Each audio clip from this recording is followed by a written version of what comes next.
I'm Vinnie Politan. The subject of my investigation is the biggest unsolved mystery everyone is talking about. The tragic abduction of Nancy Guthrie. So many resources have been put into this case, hundreds of investigators, but still, no arrests and no public suspects. Here's the story. It started with a normal family dinner. Nancy Guthrie left her daughter's home and returned to her own residence around 9:45 p.m. in the Catalina foothills. Sometime overnight, something happened. By Sunday, she had vanished. Deputies soon declared the home a crime scene.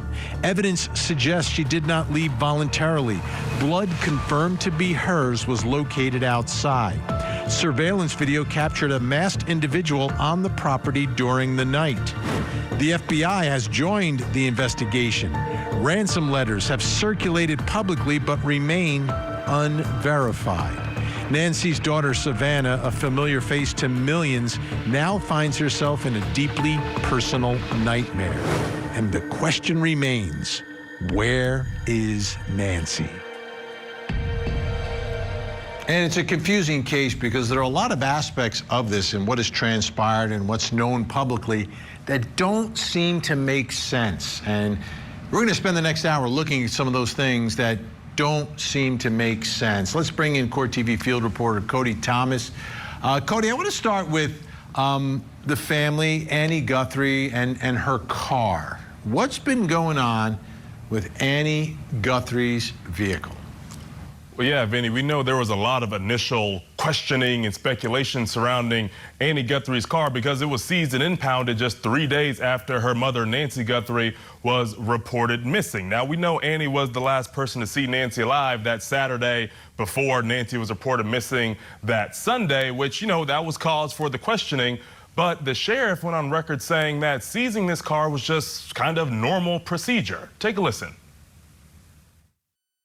The car, the car that was at the home, it's just standard investigative practices. It's part of the search warrant scene, court orders. We pull it out of there and do our scene processing with the vehicle. All right, so that car was seized on February 4th, again, 3 days after Nancy was reported missing, but it's still not been returned. And in fact, Vinny, just a week ago, February 25th, true crime reporter Brianna Whitney posted this to Facebook. She says, quote, "Multiple people have asked me what the status is on Annie Guthrie's car after it was taken for processing in the case. I asked PCSD today and just received this response. Quote, all we can say at this time, the vehicle is still part of the investigation." Just a week ago, Vinny. And then today, News Nation's Laura Ingle posted this update. She says PCSD confirms they are in the process of returning Annie Guthrie's vehicle. In the process, it has not been returned yet. Now, this is where it gets a little fishy here, Vinny, because on February 16th, the Pima County Sheriff's Department posted this couple weeks ago. To be clear, the Guthrie family, to include all siblings and spouses, has been cleared as possible suspects in this case. The family has been nothing but cooperative and gracious and are victims in this case. To suggest otherwise is not only wrong, it is cruel. The Guthrie family are victims, plain and simple. Please, I'm begging you, the media, to honor your profession and report with some sense of compassion and professionalism. So the family has been cleared for weeks, yet Annie Guthrie's car is still in law enforcement possession. We also know law enforcement returned to Annie's house one of those weekends a few weeks ago, late at night on a Saturday night. When I was out there in Arizona, they were seen taking pictures in the garage. Reporters reported seeing flashes in the windows. Still no car being returned. It's all just so strange, Vinny. It is. It's one of those things that doesn't make sense, right? You've got, on the one hand, the family was cleared, but the car was still part of the investigation, which brings us to the first question in our investigation. Why did investigators hold on to Annie's car after they were cleared? The family's cleared. Why are you holding on to the car? Joining us to help us figure this all out tonight, retired police commander, host of the podcast Gardens of Evil, Inside the Zion Society Cult, Mike King, and also with us, private investigator Jason Jensen. All right, Mike, so this is one of those things that doesn't make sense to me necessarily, because there seems to be a little conflict, right? They're cleared. They're not suspects. I think they're beyond not being suspects. They've been cleared in the case, yet their car, which would be Annie and Tommaso's car, was still being held after being seized by investigators. Yeah, not as surprising to me, Vinnie, because, again, we got to worry about a chain of custody if something later down the road, for instance, perhaps they're waiting on some of the forensic testing that they might have done inside that vehicle, something to do with hair or fibers or plant material or soil. But any of these kinds of things, biological evidence, latent prints, anything like that they may be waiting on the lab to finish processing, they're not going to have a chance to go back if they release that car, because then it could be challenged that there's a chain of custody issue on that. I think that's one thing that kind of brings me a little solace in why this is taking so long. The second is that it's the only chance they may have had to get the telematics off of the vehicle, and the telematics might be problematic. It may be taking longer to go through that vehicle data and understand what's in those things, like the depending on, I guess, the model and the make of this thing, whether there's some history on the infotainment system that would come back and they're waiting for reports on, or the navigation destinations, or any connected kinds of applications from the mobile devices that people have. Anything like that has to be analyzed, and it has to be forensically examined to determine. And if you send the car back, you may lose the ability to go into court and say, hey, we think this really was tied to the moment in time that we took it. And frankly, cleared is a great public message, but it might also mean there's just not probable cause to do anything different. Okay. And there's two ways to ask the question, right? It could be, like, I understand holding onto the car to get the evidence, run the testing and all that. And it's the last place other than her home where we believe Nancy Guthrie was. So it's very relevant to the whole case. So, Jason, I'll ask the question a different way to you. Instead of why did investigators hold on to Annie's car after they were cleared, why did investigators clear Annie and her husband if they are still holding on to the car? Right. Well, this makes sense. And everything that Mike just said, I agree with. But one of the things is in that messaging from the sheriff was to no longer vilify the family members, because they just don't know what is the fate of Nancy Guthrie, who's responsible. It certainly appeared to be a kidnapping based on the footage at the doorway and whatnot. But until they know what happened to her, everybody is a person of interest, but there's no real evidence of a crime. There's some blood spatter on the doorway and stuff. But until you know what happened to Nancy, you don't know if that's innocently caused or if there was a crime involved. And so rather than let them be harassed by social media and whatnot, he's coming forward to say, hey, we don't know what's going on, and there's just no suspects yet. These guys are victims if there is a crime, unless they know that one of them is responsible for it. But I do interpret those two phrases much, much differently. And I'm wondering, like, you're not a suspect. Okay, I get that. You're cleared. To me, that seems like it's the next level. Like, not being a suspect, okay, you've got nothing on me, but we're keeping the door open. Once we clear you, it's almost as if we've shut the door on all of it, Mike. Why do you think he chose to use the word cleared rather than say, listen, the family are not suspects in this. There's no evidence linking them to anything here, folks.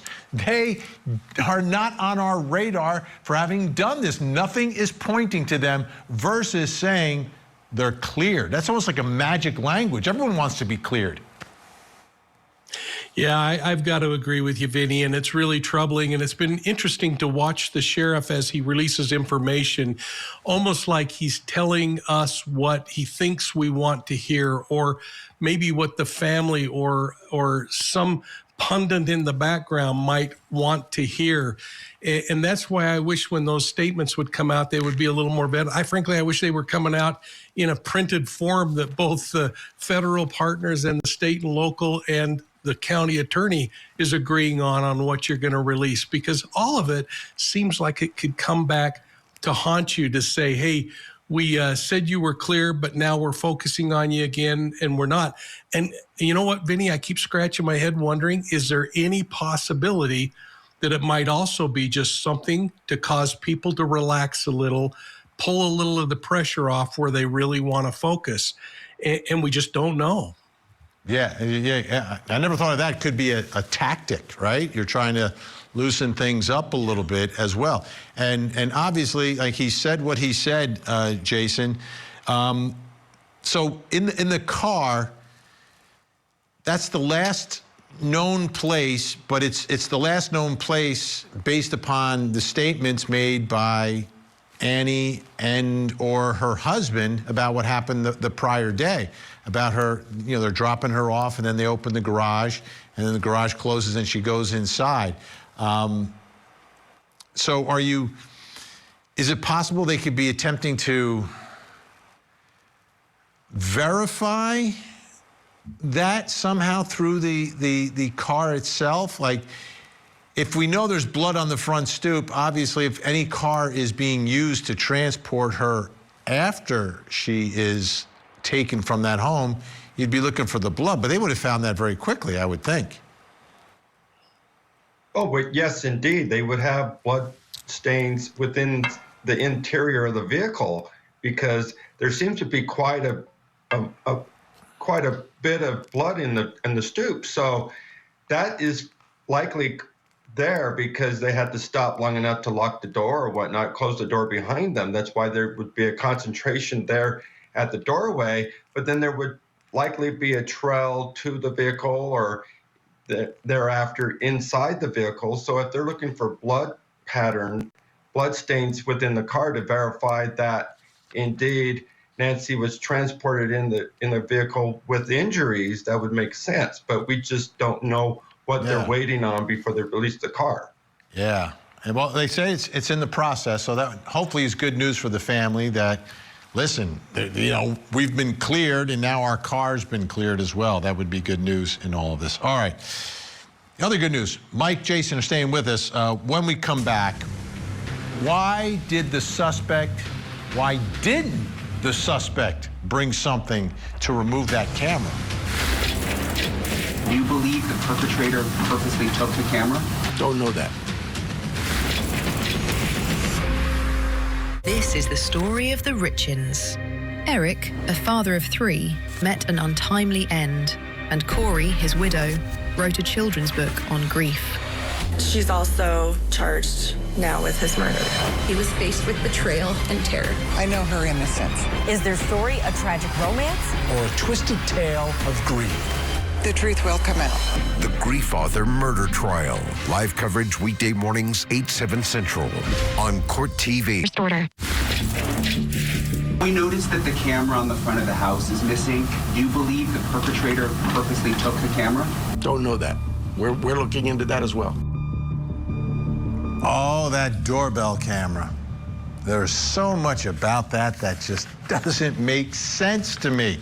Let's bring back in Court TV field reporter Cody Thomas. Cody, let's talk about the removal of that camera. What do we know about that? What have we been able to put together? Well, for starters, we know that at some point that camera was there because we've seen the video of that suspect walking around the front stoop of Nancy Guthrie's home. We saw that video because there was a camera that picked it up. Let's take a look at that video now here, Vinny. We've seen this video all over the internet, all over media for the past few weeks. We've seen him come to the door. He has a gun, a full backpack, a mask, those gloves on, all the things. But Vinny, shortly after or right after that Nancy was reported missing, we see in this video, the camera is clearly gone. As the camera pans up here, we freeze it right there. Where the camera would be, you see where it would be right there on that little metal jack-looking thing on the wooden pillar. That's where it should be. Now, we don't know where it is. We don't know who took it. We don't know if it's destroyed or somebody has it in their possession, but that's where the camera would have been. Now, we go back to that suspect video. And, we see him acting weird on that front stoop. We see him going to bend down here in this portion of the video, picking up plants, shortly after, it looks like when he noticed there was a camera, like he kind of panicked, and then he goes and grabs some plants, starts doing who knows what here, fiddling around, covering the camera with the plants that he picked up in front of Nancy's house. Again, doing who knows what here. We don't know what the end goal here was with these plants. But again, Vinnie, the thing about it, as we heard the sheriff say, law enforcement still has not recovered that physical camera. Don't know who took it, if it was taken, if it was destroyed, but it's clearly not there. Unbelievable. And he's got a huge backpack full of gear. Like, he's all geared up, ready to go. And he just doesn't seem prepared. Like, it doesn't make sense to me. Like, oh, there's a camera there? Oh, what am I going to try to do? I need something to get rid of this camera. I'm going and I'm picking up, you know, weeds. Like, brings us to the next question in our investigation. Why didn't the suspect bring something to remove the doorbell camera, or at least to cover it up? Like, nothing. Got a backpack full of stuff. Nothing for the camera? Still with me, Mike King, Jason Jensen. Jason, what are your thoughts on this? Like, why on earth? Like, you've got this backpack, you've got a gun dangling on the holster, you got the mask, you got the gloves, nothing for the camera? You know, Vinny, it's very striking, really, that it looks like he's so unprepared. I chalk this up to experience. Anybody that's familiar with the front of homes, and I, as a private investigator, I do surveillance all the time. The last thing we want to do is be caught by surveillance footage, and a doorbell camera is common nowadays. So you would think that he'd go there.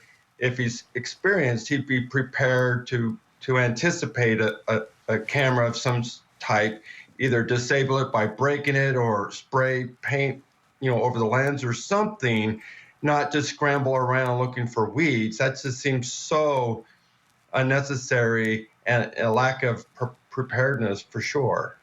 Yeah, but he did take some preparations here, Mike King. I mean, why has this become such a, oh, what am I going to do now? There's a camera. You know, Vinnie, when we think about the earlier imagery of him approaching without the backpack, and then the imagery when this occurs and we see him finding that camera, it really makes me kind of want to theorize more around the idea that he made a attempt to come up and see what the response would be, to see if a motion censored light might come on or something. When he came the second time, he came under the idea that he could walk up onto the porch undetected. And, you know, it is pitch black there in Tucson. They have lighting ordinances that prevent street lights and other kinds of things. And so it is really dark. And I think we see that when he's approaching and how he's acting, that he's having a hard time seeing.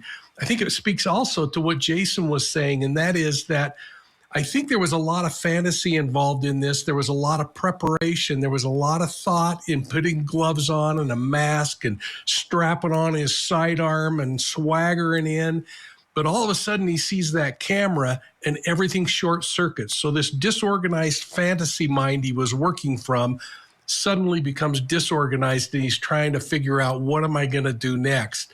If he was aware that that camera was there, he would have had to come with a paper clip or something in order to release that camera so that he could get it off of the wall quickly. He would have done what you said a month ago. Why didn't he have a piece of tape to stick over this thing? And so we have to take into account that it also might be, we don't know if there was the influence of drugs or alcohol involved, if he's got tunnel vision because he's so focused on the prize that he's not seeing everything happening around him. But what is absolutely clear is that he didn't plan on a doorbell. And that's when we see him really start to fall apart. He looks pretty calm wandering around for the weeds, but he didn't plan on that. And everybody keeps getting kind of wrapped around the axles that there was a 40-minute time period that he was in the house.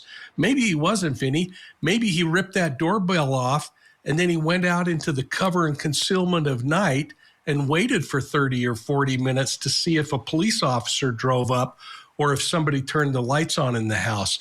So there's a ton of behavior happening here that I think when we get the answers, it's going to all make perfect sense. Yeah, it seems to me, Jason, that he hadn't been there before.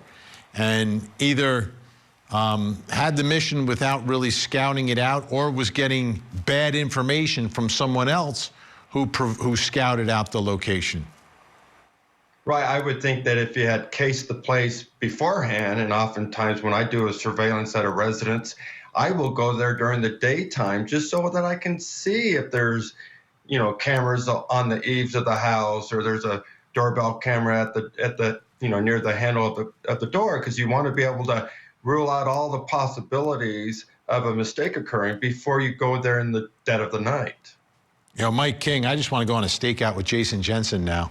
I don't know. Well, yeah. I was wondering the same thing, Vinny. In fact, I want to get in his trunk and see if he's got any gear in there that would be really suspicious in nature. Exactly.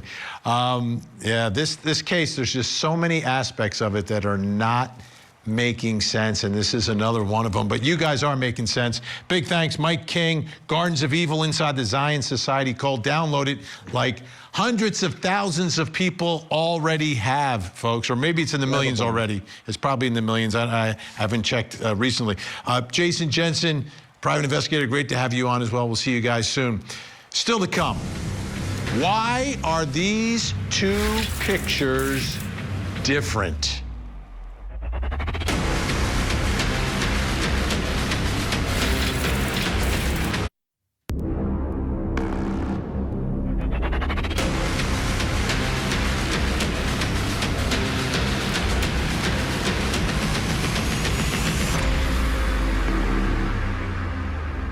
I'm Vinnie Politan. We continue our investigation of the abduction of Nancy Guthrie, a story that just doesn't seem to make any common sense.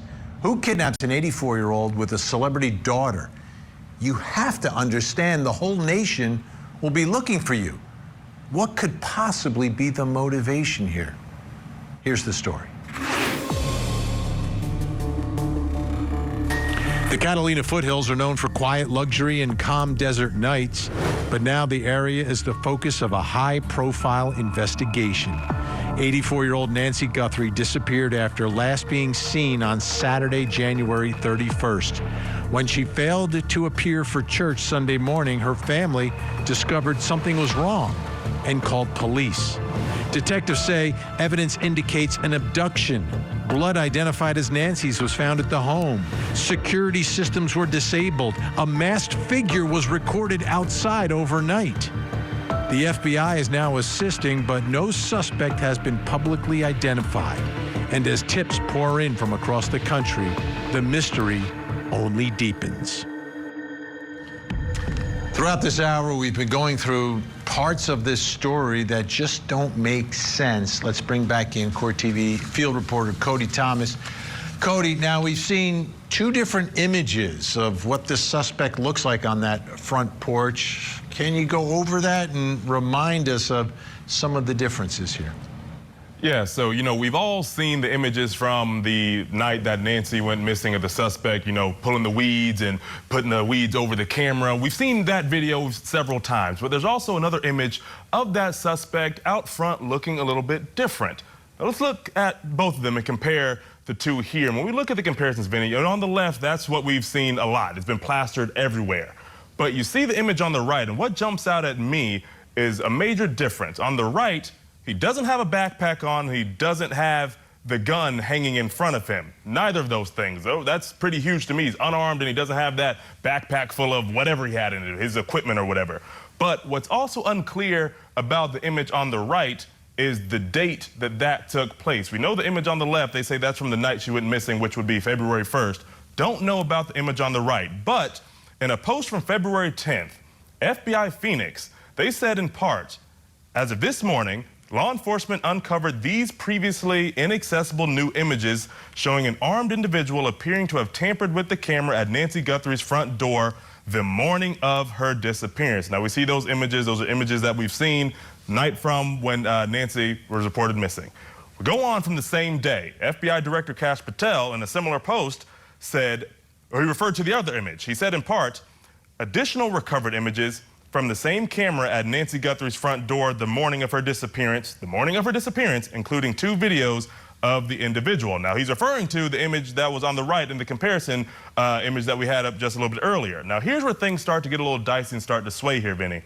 ABC News, they put out this statement, this quote. They say, the masked man who is suspected of the abduction of Nancy Guthrie appears to have been at her front door earlier than February 1st, the night police believe she was kidnapped. Sources familiar with the investigation told ABC News.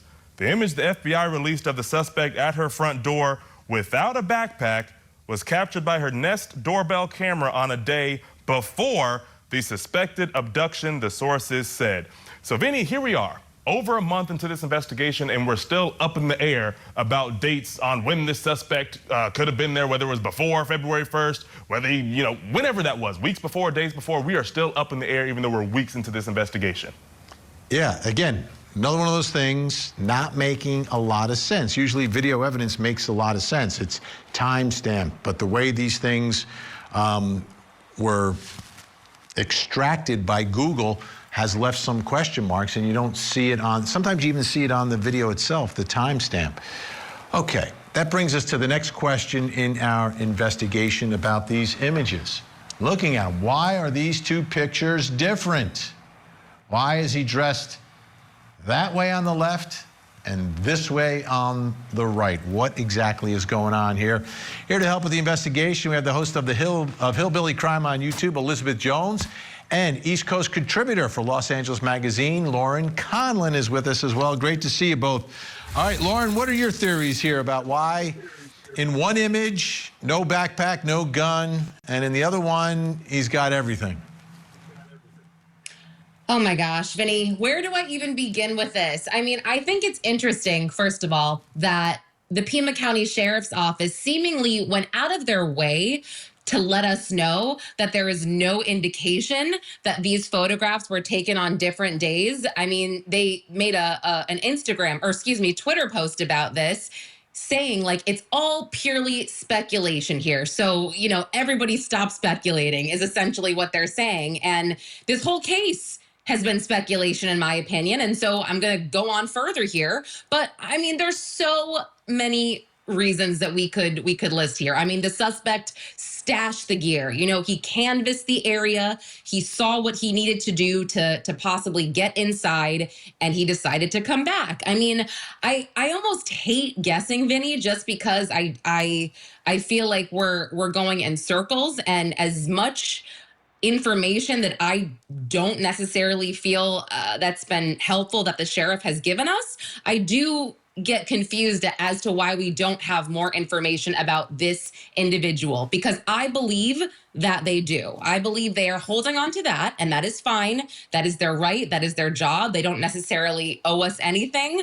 But I mean, listen, this to me appears to be at random at this point. This suspect. And at first I was like, oh, it definitely has to be someone that Nancy Guthrie knows, someone that she knows personally. Now, I don't think so. And I'm frustrated. Tell us more, because the community could be in danger.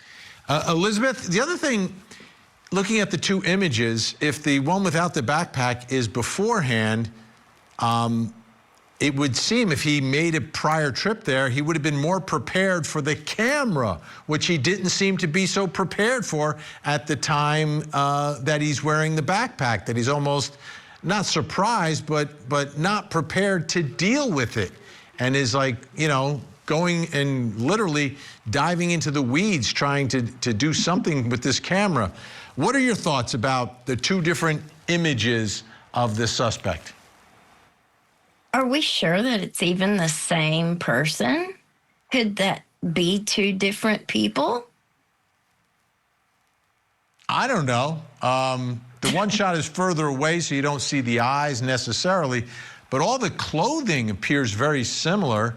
Obviously, the lighting is different because he's standing in a different place, but you got the gloves, the contrast between the gloves and the pants, the zipper down the front with the contrast, and then that horizontal stripe across the front. And the mask, somewhat similar, although you can't see the lining around the eyes.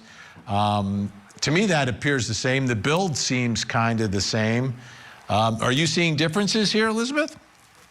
Well, I just think that the body looks different. The one on the right, to me, looks older than the one on the left. But that's my brain. My brain works a lot different than other people's, they say. I tend to notice patterns more than I do anything else. And, you know, this whole case is just very frustrating. I think the way that it was handled at the beginning was just very confusing. I think you had people that didn't want to step on each other's toes and, you know, didn't really take it real serious and urgent at the beginning. And then now that this has all came up with, you've got men in ski masks on her front porch, you know, this has turned out to be one heck of a mystery. You know, Lauren, if and it's just a still image, right, of without the backpack. If there was video of that, I think it would make things even clearer. And I'm wondering, do you think it exists, the video, or do you think they were only able to extract the still image? Oh no, Vinny! You know there's video. There is video, and I firmly believe that is the same guy. I think it's the same build, like you said. To me, it actually looks like he just switched coats, and that was that. You know, he got rid of obviously the equipment. So I think it's very possible this was the same day. You know, a few hours apart. And like I said, he could have stashed that stuff. He could have thrown it in a car.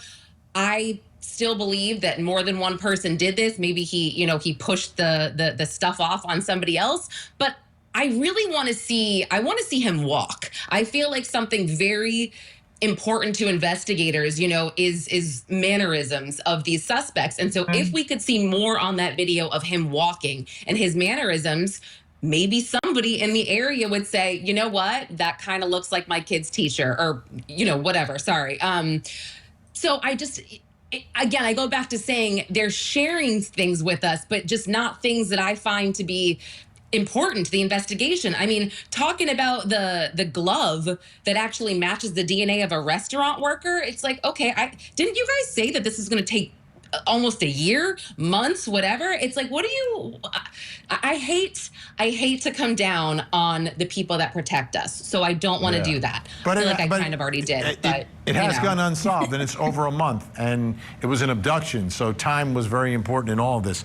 Good news, Elizabeth and Lauren staying with us. Coming up next, why haven't we heard anything more about the ransom? We are aware of a ransom letter that was sent to the local media and then to national outlets. As with every lead, we are taking it seriously. Weeknights on Court TV. I'm Vinnie Politan. Welcome to Closing Arguments. We have a big hour ahead here. Your deplorable actions are unforgivable. The community still doesn't know how this Boston police officer died. He can't prove one element of his case. It was a dramatic day, a dramatic moment inside the courtroom. What's happening here? It's unreal. Let me show you exactly what happened. Closing Arguments with Vinnie Politan. Weeknights at 8, 7 Central. Only on Court TV.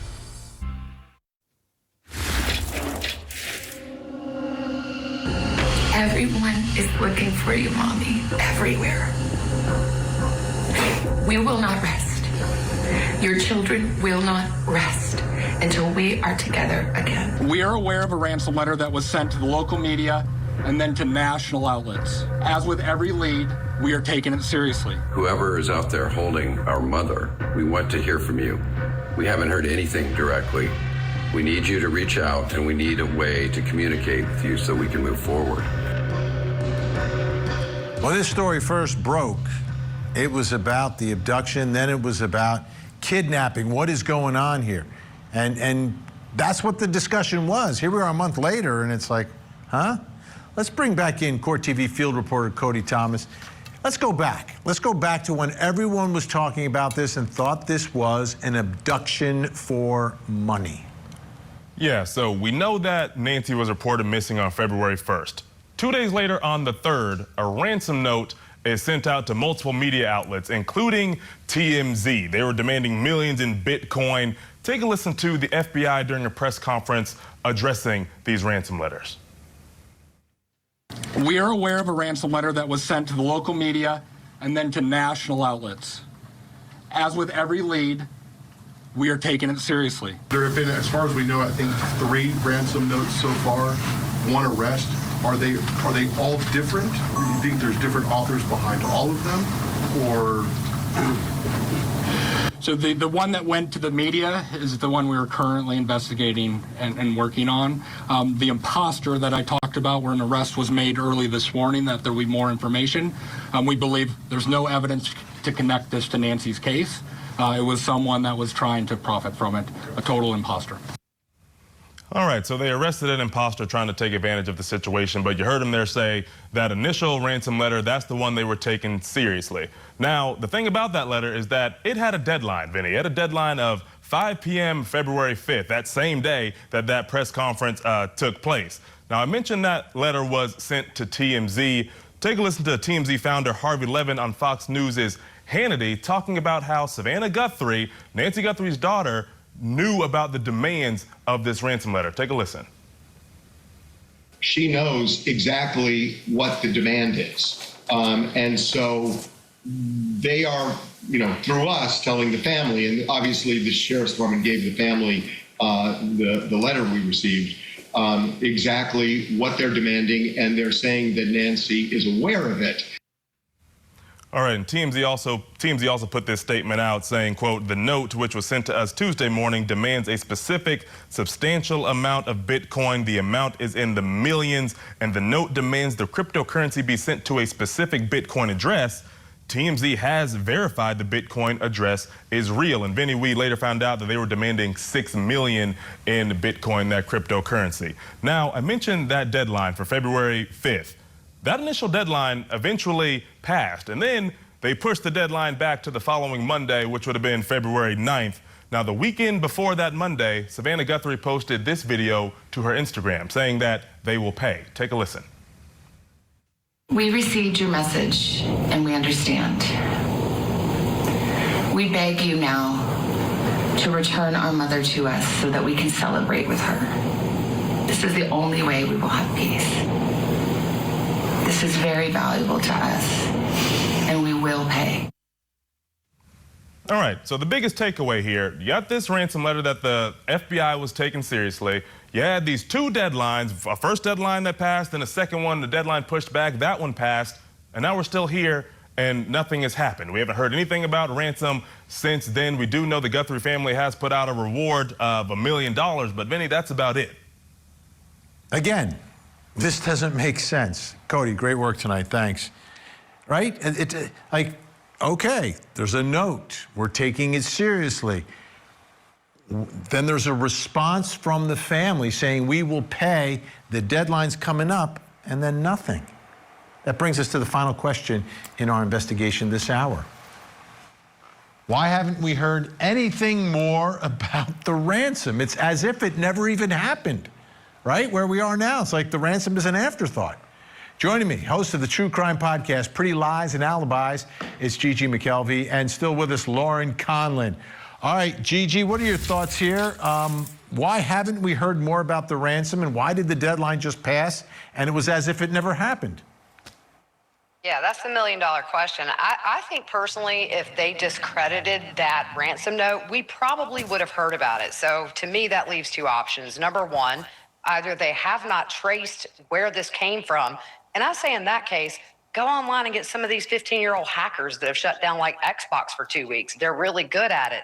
The other thing is maybe there is something there that they don't want to make public, and they're just following that lead. But otherwise, it really seems like it just stopped being talked about at really a critical time, because it was out there that these ransom notes were coming. We would see that the investigators would go to the house after ransom notes. I thought, were there clues left behind that were validating these? But yeah, Vinny, I mean, I have no clue. Hopefully we'll hear something soon. Lauren, what's your theory here? What are your thoughts about the case? Was about the ransom. That was and I remember how big it was, and I knew that weekend something was gonna happen. Savannah makes the video, we will pay. There seemed to be an acknowledgement of all this. The deadline was on Monday. The deadline came, it went. Nobody said anything. Nobody acknowledged it. We've heard from the family subsequently, no mention of the ransom notes at all. What's going on here? I mean, I think there was a progression where at one point we and the investigators as well did think that the ransom notes and the kidnapping of Nancy Guthrie were and are connected. And maybe investigators still feel that way, Vinnie, but I do not. I think that these are two parallel investigations. I think Nancy Guthrie's kidnapping is one and the ransom notes are another. I believe that these notes were from an opportunist who took advantage of the situation. They didn't come through right away. And I know there have been other high profile kidnappings where the ransom note is not there immediately. It takes 1 to 2 days, but it just didn't make sense the way that Harvey Levin described the notes. You know, he said they were meticulous, and I know that it wasn't AI, and the crime scene itself was not meticulous. That didn't make sense to me. It didn't really add up. Also, I felt like, you know, I mean, when I go back to thinking about how at one point, I do think that investigators were taking this very, very seriously because of the way that Savannah responded. Do you remember when she said that line from Silence of the Lambs? I still get chills. There's literally a line that she said, and you know the FBI probably fed this to her because it's just scripted somewhere, but there's a line where she says, talk to her and you'll see something about her kindness. But it was so eerie. But no, at this point, I think we're talking about two different investigations. And Harvey Levin also, you know, it's not his fault, but he kind of was becoming a joke on the internet. People were putting him in sheriff's outfits and saying that he inserted himself in the investigation. And at one point, Harvey just goes, you know what? I'm not going to say anything else about these notes. I'm not going to say anything more. And whether that was his decision or law enforcement said, okay, shut up, I'm not sure. But that's how I feel. Yeah, well, he didn't insert himself. The letters came to him. I mean, it's like he was brought into this. Gigi, do you think we'll hear anything more about any of these communications? I hope so, but you know, I mean, I do agree with Lauren. It's kind of like if they were really valid, I think we would know by now. But then at the same time, I'm like, if they weren't, would they just not want to come out with that? I mean, look, the bottom line is we find out who did this and find out what happened to Nancy. And I think that after that, maybe the ransom notes, you know, maybe they'll say they were real, they weren't, but it just went silent. And that makes me wonder what the heck is going on. But I've also wondered that for 4 weeks now, Vinnie. Yeah, and when you talk about, you know, 84 years old, she has a pacemaker. Savannah referenced that she's always in a lot of pain. There were some medications that were left behind. And here we are a month later. Is ransom even relevant at this point? Although Savannah and the family seem that, you know, they're offering the $1 million reward for the return of Nancy. And the implication was whether she's, you know, still alive or if she isn't, they still want to be reunited with mom. Gigi McKelvey, Pretty Lies and Alibis, Lauren Conlin, Los Angeles Magazine, thank you both so much. All right, why was she taken is still unknown and may never be known. Sometimes a motive leads to a suspect. For instance, Scott Peterson cheating on Lacey or Alec Murdaugh's financial meltdown. But in this case, it looks like we will need a suspect before we can figure out the motive. Let's just hope that day happens soon. I'm Vinnie Politan. We'll keep digging for answers as the investigation continues.